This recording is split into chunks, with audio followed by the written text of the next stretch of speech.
Despite being an iconic character with a massive impact on pop culture, we have long wondered why hasn't the Hulk gotten another solo movie in the MCU since The Incredible Hulk debuted back in 2008?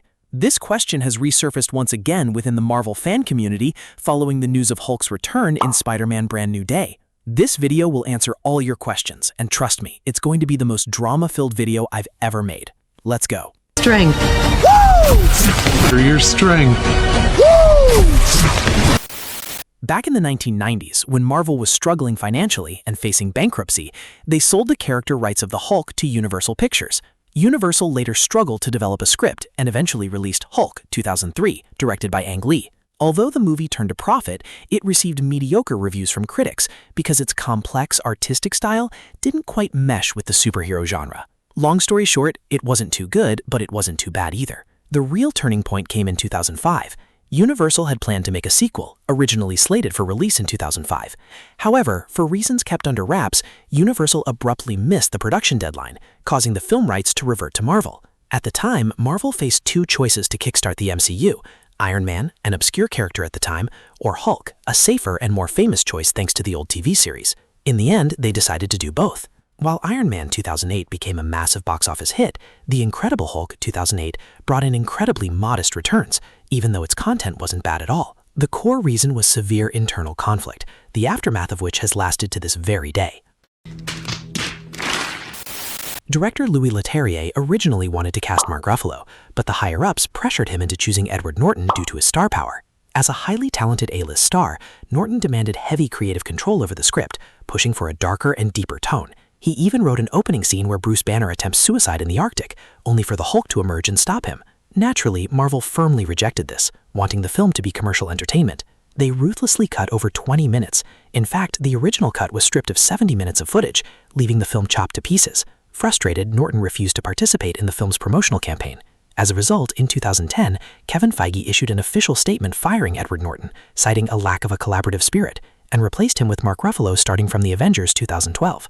Although Mark Ruffalo delivered an excellent performance and the Hulk had an impressive character arc throughout the ensemble films, he still hasn't had another standalone movie due to legal hurdles. That's right, I'm going to explain it from a legal perspective, and it gets a bit complicated. Even though Marvel holds the production rights, Universal still retains the distribution rights for any solo Hulk film, along with the right of first refusal. This means that if Marvel makes a solo Hulk movie, they are legally obligated to pitch it to Universal first. If Universal agrees to distribute it, they gain full control over the release schedule and marketing, while demanding a massive share of the profits. Marvel didn't want to fund a movie out of their own pocket just to be restricted by and share revenue with a competitor, causing negotiations to completely freeze. However, after Marvel was acquired by Disney, they were in a much stronger position and could easily negotiate a deal for a Hulk movie, just like they did with Spider-Man, yet it still never happened. Are you serious? The reason lies in the fact that the financial math for a Hulk movie presents another massive roadblock. According to Hollywood reporter Matt Deloney, there are three core reasons why Disney has no desire to spend money buying back the distribution rights or attempting a solo film.